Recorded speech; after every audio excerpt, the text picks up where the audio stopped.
चलकर मैं देखूं। अच्छा, हिरण्यकश्यपु ने एक बार अपने बेटे से कहा था, बेटा तुमने क्या पढ़ा है इतने दिनों में? तो प्रहलाद ने नवधा भक्ति सुनाई थी। भक्ति 9 प्रकार की होती है। श्रवणम कीर्तनम विष्णु स्मरणम पाद सेवनम अर्चनम वंदनम दास्यम सख्यमात्म निवेदनम। कथा सुनना पहली भक्ति है, कीर्तन करना दूसरी भक्ति है। हाँ, स्मरणम तीसरी भक्ति है, पाद सेवनम चौथी, चरण सेवा करना चौथी भक्ति है। प्रहलाद जी के पास हिरण्यकश्यपु आए और हिरण्यकश्यपु ने यदि छू दिया होता तो वो भी कीर्तन करने लगता, पर उसने खड़ग का प्रहार किया और जैसे ही खड़ग का प्रहार हुआ सब शांत हो, सारा कीर्तन रुक गया। हिरण्यकश्यपु आग बबूला, मूर्ख, इसलिए तुझे जन्म दिया था ताकि तू मेरे दुश्मन का नाम जप। बोल कहां है तेरा भगवान? प्रहलाद ने कहा, पिताजी सब जगह है, सर्वत्र हरि व्यापक सर्वत्र, न केवलम में भवतश्च राजन सवै बलम बलिनाम चापरेसाम। कहां नहीं है भगवान? ऐसी कोई एक जगह बता दो जहां ईश्वर ना रहता हो। तो मुझे दिखाई क्यों नहीं पड़ता? मुझे दिखना चाहिए ना, भगवान है तो दिखे। अच्छा, हिरण्यकश्यपु ने भी भगवान पर विश्वास नहीं किया। वो भी कहता था जो दिखता है मैं उस पर विश्वास करता हूं, तेरा भगवान है ही नहीं, दिखता नहीं है। अच्छा एक बात बताओ, आपके गाल में कोई एक थप्पड़ मारे जोर से और फिर आपको दर्द हो तो क्या आपका दर्द दिखाई पड़ता है? नहीं पड़ता। दर्द दिखता नहीं इसलिए मारो गाल में खूब थप्पड़, दिखते ही नहीं। आप कहोगे महाराज जी दर्द हो रहा गाल में। अरे भाई दर्द कहां हो रहा, तू पागल बना रहा है। दर्द होता तो दिखाई पड़ता ना, दिख नहीं रहा है इसका अर्थ दर्द है ही नहीं। तो वाह, एक और मारता हूं। बोले दर्द हो रहा है, अरे दर्द तुझे दिखाई पड़ रहा है क्या? नहीं, मुझे भी दिखाई नहीं पड़ रहा। तीसरा मारू। दर्द है क्या दिखता है? नहीं, दर्द का केवल अनुभव है। ऐसे ईश्वर है, दिखता नहीं, केवल उसका अनुभव किया जा सकता है बस। प्रहलाद ने कहा इस खंबे में मेरा भगवान है। आज हिरण्यकश्यपु ने कहा देखता हूं। एक प्रहार किया खंबे पर। प्रहलाद जी भगवान से कहने लगे, हे प्रभु कह तो दिया है, अब लाज रखना तुम्हारा काम है। और जब खंबा टूटा, गर्जना करते हुए नरसिंह भगवान प्रकट हो गए। और ये नरसिंह भगवान की, नरसिंह भगवान प्रकट हो गए, पृथ्वी कंपन करने लगी। आज भक्त का वचन मिथ्या ना हो। भक्त ने कहा है कि खंबे पर भगवान है, तो भक्त का वचन सिद्ध करने भगवान खंबे से प्रकट हो गए। भगवान कभी अपने भक्त का वचन मिथ्या नहीं होने देते। एक बार विश्वास से कह दो बस। प्रहलाद के कहने से भगवान नरसिंह ने हिरण्यकश्यप को गोद में लिठाया। हिरण्यकश्यप बोला कौन हो आप? भगवान बोले तेरी मृत्यु। नरसिंह भगवान बोले मौत हो। हिरण्यकश्यप बोला ना दिन को मरूं ना रात को मरूं, मैंने वरदान मांग रखा है, ना दिन को मरूं ना रात। भगवान बोले संध्या का टाइम, अब तो मरेगा ना दिन ना रात। बोले ब्रह्मा के बनाए 12 महीने में किसी महीने में नहीं मरूंगा। भगवान बोले ये 12वां महीना नहीं, पुरुषोत्तम महीना चल रहा, 13वां महीना, अब तो मरेगा। बोले ना अस्त्र से ना शस्त्र से मरूं। भगवान बोले ये नाखून मैंने फैशन में नहीं बढ़ाए, तुझे मारने के लिए बढ़ाए, अब तो मरेगा। हर प्रश्न का उत्तर देकर भगवान ने हिरण्यकश्यप की छाती विदीर्ण कर दी। उसकी आंतें निकालकर गले की माला बनाकर पहन ली। मानो भगवान देखना चाहते हैं किसके रक्त में कितनी शक्ति है, जिसने मेरे प्रिय भक्त को जन्म दिया है। आज इसका रक्त देखो। आंतों को गले की माला बनाकर पहन लिया। हिरण्यकश्यपु का उद्धार हो गया। भगवान ने प्रहलाद से कहा पुत्र तुम कुछ मांग लो मुझसे। स्तुति करने आए देवी देवता सब डर कर भागे, लक्ष्मी जी भी भागी। भगवान का ऐसा स्वरूप देखकर नरसिंह प्रहलाद गोद में बैठ गए, चाटने लगे भगवान प्रहलाद को। भगवान ने प्रहलाद से कहा बेटा तुम मुझसे कुछ मांग लो, मैं तुम्हें कुछ देना चाहता हूं, बोलो क्या चाहते हो, कुछ मांग लो। प्रहलाद ने कहा प्रभु कभी कुछ मांगने की इच्छा ना जागे, बस यही वरदान मुझे चाहिए। मैं आपसे कभी मेरे अंदर कुछ मांगने की इच्छा ही ना जागे, बस यही वरदान। भगवान से कुछ नहीं मांगता, भगवान ही मिल गए हैं तो भगवान से मांगने की जरूरत क्या है। जिसे पारस पत्थर मिल गया हो, पारस मणि मिल गई हो, वो सोना क्यों समेटेगा, वो तो पारस रख के चलेगा। जिस लोहे पे छुला देगा वो सोना बन जाएगा। तो सोना रख के चलने की जरूरत क्या है, पारस रख के चलो ना। तो कन्हैया वो पारस है जिसे प्राप्त कर लेने के बाद फिर सोना चांदी के पीछे नहीं दौड़ना पड़ता, बस वो कृष्ण हाथ लग जाएगा। और वो कृष्ण कैसे हाथ लगता है, बोले प्रेमियों के हाथ लग जाता है। प्रेमी उसे सहजता और सरलता से प्राप्त कर लेते हैं। एक बार भगवान प्रहलाद को नरसिंह बनकर दर्शन देते हैं, तो एक कल्प में भगवान हाथी को हरि बनकर दर्शन देते हैं। एक बार हाथी का पांव मगर ने पकड़ लिया था, पानी के अंदर ले जा रहा था। हाथी ने चिल्लाया, पत्नियों को जरा बचाओ, बेटों को आवाज लगाया, पर बेटों ने थोड़ी मेहनत तो करी, पर पिता को डूबता हुआ देखा तो बेटों ने भी साथ छोड़ दिया, पत्नी ने भी साथ छोड़ दिया। याद रखना भक्तों, ये दुनिया के लोग, तुम 1,00,000 अच्छाई करना इन लोगों के सामने, पर एक गलती कर दोगे ना, ये दुनिया के लोग 1,00,000 अच्छाई आपकी भूल जाएंगे और एक गलती को आपकी याद रखेंगे। ये दुनिया के लोग आपकी गलती पर नजर रखते हैं, जबकि मेरा कन्हैया कहता है कि तुम 1,00,000 गलती करो और एक बार मेरी शरण में आ जाओ, मैं लाखों गलतियों को भूलकर तुम्हारी एक अच्छाई को याद रखूंगा और तुम्हें मोक्ष का अधिकारी बना दूंगा। सन्मुख हो ही जीव मोहि जबहि, जन्म कोटि सही तबहि। भगवान कहते हैं कितना भी बड़ा पापी हो, यदि मेरी शरण में आ जाए तो मैं उसका उद्धार कर देता हूं। ऐसे भगवान को आप छोड़ रहे हो, ऐसे भगवान की आपको याद नहीं आ रही है। अब आगे हैं हम, हाथी का भगवान ने, हरि अवतार से भगवान ने हाथी का उद्धार किया, मगर का सिर काटा, हाथी की रक्षा की। ये पिछले जन्म में संत श्राप के कारण आज मगर और हाथी बने थे। एक बार मोहिनी अवतार, कच्छप और धनवंतरी अवतार लेकर समुद्र मंथन में भगवान ने दर्शन दिया। राजा बलि के घर वामन भगवान पहुंचे, मछली बनकर भगवान मत्स्य बनकर सत्यव्रत नाम के राजा को दर्शन दिया। आइए चलते हैं राम जन्म की ओर, पुनः कृष्ण जन्म में प्रवेश करते हैं। राम कथा भागवत में छोटी है, दास अनिरुद्ध आपको छोटी सी राम कथा निवेदित करेगा। भगवान नारायण के पुत्र हुए हैं ब्रह्मा, ब्रह्मा के मरीची के पुत्र कश्यप, इनकी पत्नी से, इन्हीं के वंश में आगे चल करके राजा नृग हुए, इक्ष्वाकु, शर्याति, और इन्हीं के नभग हुए। नभग के वंश में नाभाग, नाभाग के अम्बरीश, नभग के पुत्र नाभाग, नाभाग के पुत्र अम्बरीश। अम्बरीश बहुत बड़े धर्मात्मा थे, जिन्होंने एकादशी का व्रत किया था। बड़ा सुंदर व्रत किया आप श्री ने। एक बार दुर्वासा जी आए, आप द्वादशी को पारण कर रहे थे। उसी क्षण दुर्वासा जी ने कहा कि मैं भी आया हूं, चरणों में गिर पड़े, प्रणाम अम्बरीश ने किया। महात्मा जी भोजन करके जाइएगा। संत बोले मैं स्नान करके आता हूं। त्रयोदशी लगने वाली थी, चरणामृत पीकर एकादशी का व्रत पूरा कर लिया।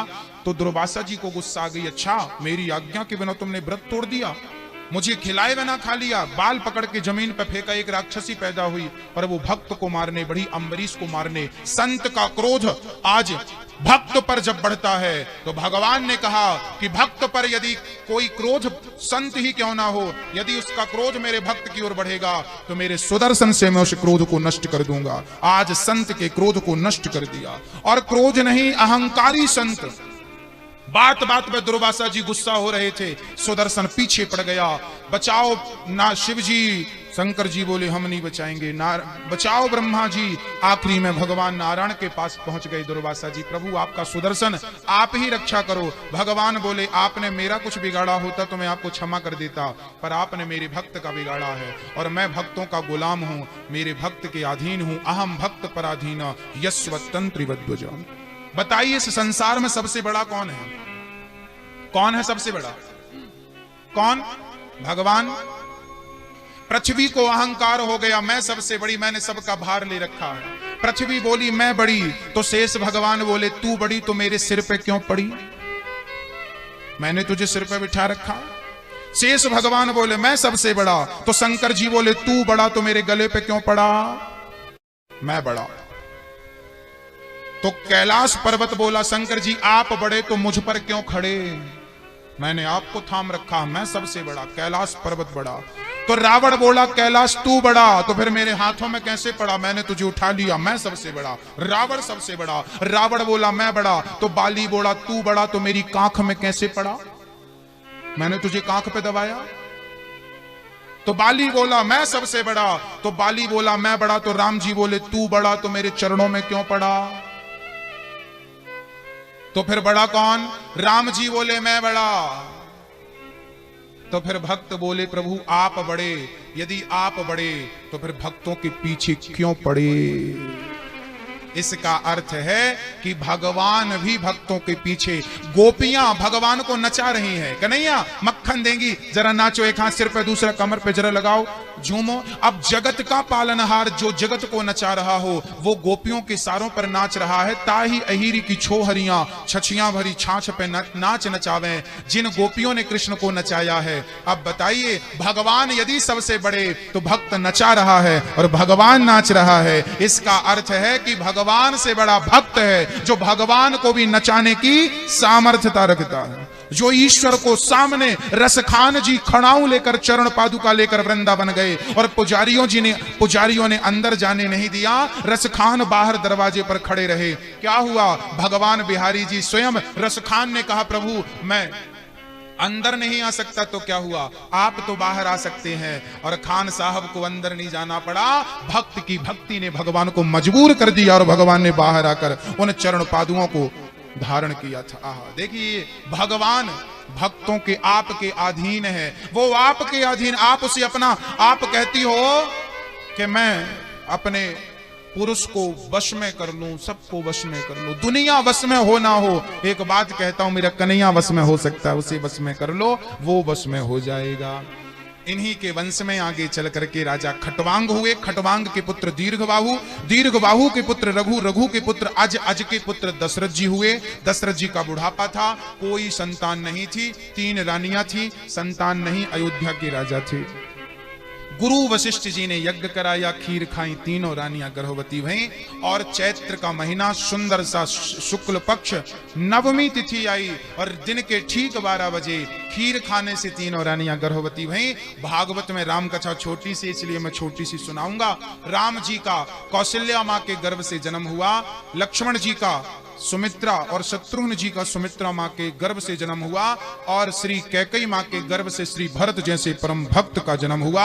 चारों भैयों का जन्म हो गया। चारों का नाम श्री वशिष्ठ जी ने रखा। रमन्ते योगी नाम यस्य सह रामः, इनका नाम राम होगा। जो विश्व भरण पोषण करो जोई, ताकर नाम भरत अस होई। जाके सुमिरन तेर पुनासा, नाम शत्रुघ्न वेद प्रकाशा। लक्षण धाम राम प्रिय, सकल जगत आधार। गुरु वशिष्ठ ते ही राखा, लक्ष्मण नाम उदार। राम लक्ष्मण बड़े हुए। श्री विश्वामित्र जी राम लक्ष्मण को लेकर चल पड़े हैं। अहिल्या का उद्धार किया। गौतम नारी श्राप बस उपल देह धरि धीर, चरण कमल रज चाहते कृपा करो रघुवीर। पहले राम जी ताड़का का उद्धार करते हैं। ताड़का का उद्धार करके और प्रेम पूर्वक भगवान आगे बढ़ते हैं। हमारे बीच में श्रीमती उषा ठाकुर जी, क्षेत्र के विधायक, आप उपस्थिति दर्ज करा रहे हैं। एक बार जोरदार तालियां उषा मैया के लिए। आप श्री यहाँ के विधायक हैं, यहाँ के जनता का प्रतिनिधित्व कर रहे हैं, सेवा कर रहे हैं।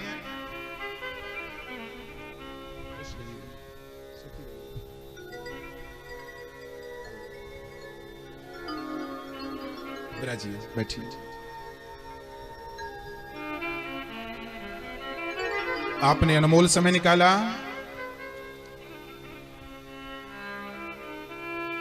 भक्तों, श्री राम आगे चले हैं। गुरु जी का यज्ञ पूरा कराया, उद्धार अहिल्या का किया। सीता स्वयंवर में पहुंचे हैं। राम जी ने धनुष यज्ञ में प्रवेश किया। बड़े बड़े राजा धनुष उठाने लगे, हिला नहीं।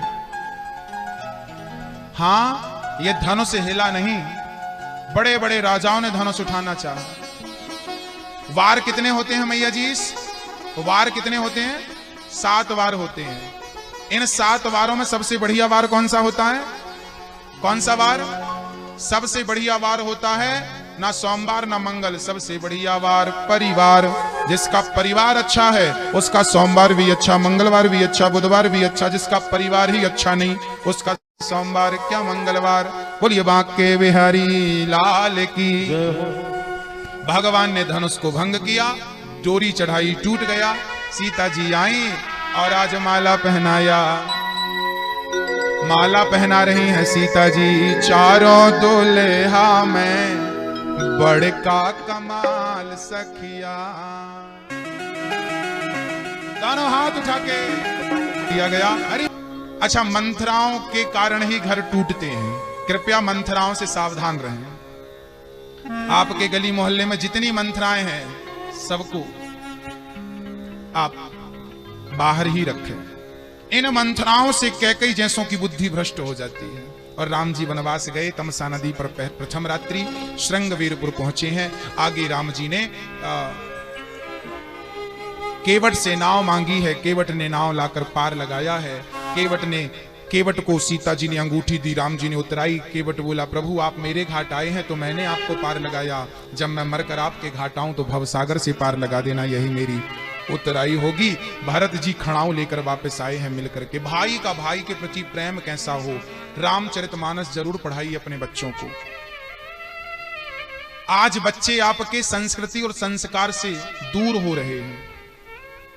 आप सबसे गरीब भाषा पढ़ा रहे हैं बच्चों को। इंग्लिश सबसे गरीब भाषा है, इंग्लिश गरीब भाषा है। इंग्लिश में पानी को वाटर कहते हैं, और क्या कहते हैं, और क्या कहते हैं, कुछ नहीं कहते। जबकि हिंदी में पानी को पानी, नीर, जल क्या क्या कहते हैं, वारी। हाँ, और इंग्लिश में जल सूर्य को सन कहते हैं, और क्या कहते हैं, कुछ नहीं कहते। जबकि हिंदी में हमारे सूर्य के कितने नाम हैं, सूर्य, भास्कर, हिरण्यगर्भ, ना जाने कितने, रवि, और कितने नाम। इंग्लिश में कोई नाम नहीं है, पूरी गरीब भाषा है। आप अपने बच्चों को इंग्लिश पढ़ाएं। इंग्लिश का आखिरी अक्षर है Z, Z for zebra. Hindi का आखिरी अक्षर है ज्ञानी का। इंग्लिश ले जाकर जानवर के पास खड़ी करती है, जबकि हिंदी ले जाकर ज्ञानी के पास खड़ी करती है। इंग्लिश जानवर बनाती है, जबकि हिंदी इंसान बनाती है। इसलिए हिंदी को बढ़ावा दो। हिंदी पढ़ना तुम्हारा गौरव है। इंग्लिश पढ़ के, इंग्लिश की 4 लाइन बोल करके अपने आप को जो बहुत बड़ा समझते हो ना, ये ठीक नहीं है। बच्चों को हिंदी पढ़ाइए। रामचरितमानस पढ़ेंगे तो भरत जैसे बच्चे होंगे, नहीं तो फिर रावण पैदा करो, फिर भेजते रहो बच्चों को लंदन, अमेरिका, जापान। और अपने बच्चों को मरते समय तुम ना देख पाओगी, ना तुम्हारा बेटा गिलास भर पानी दे पाएगा। हाँ भक्तों, संस्कृति आपके हाथ है। अब भगवान राम जी विभीषण, अब राम जी जटायु का उद्धार करके शबरी को नवधा भक्ति देकर आगे गए। रावण कुंभकर्ण को मारा, सुग्रीव आदि का दुख दूर किया। आगे राम जी रावण को मारकर विभीषण को राजा बनाते हैं। राजा राम जी अयोध्या आते हैं, भरत से मिलते हैं। राम जी राजा बन गए, सीता जी रानी बनी। बोलिए राजा रामचंद्र भगवान। आइए मैं कृष्ण जन्मोत्सव की ओर चलता हूं। भगवान सुखदेव जी कहते हैं, परीक्षित, अब मैं तुम्हें चंद्रवंश सुनाता हूं। चंद्रवंश में सबसे पहले भगवान नारायण के पुत्र हुए हैं ब्रह्मा, ब्रह्मा के पुत्र अत्रि, अत्रि के चंद्रमा, चंद्रमा के पुरुरवा, पुरुरवा के आयु, आयु के नहुस, नहुस के ययाति। इन्हीं के वंश में हुए हैं वसुदेव जी। वसुदेव जी का पहला विवाह हुआ है रोहिणी से, और आखिरी विवाह हुआ है देवकी से। देवकी 7 बहनें थी।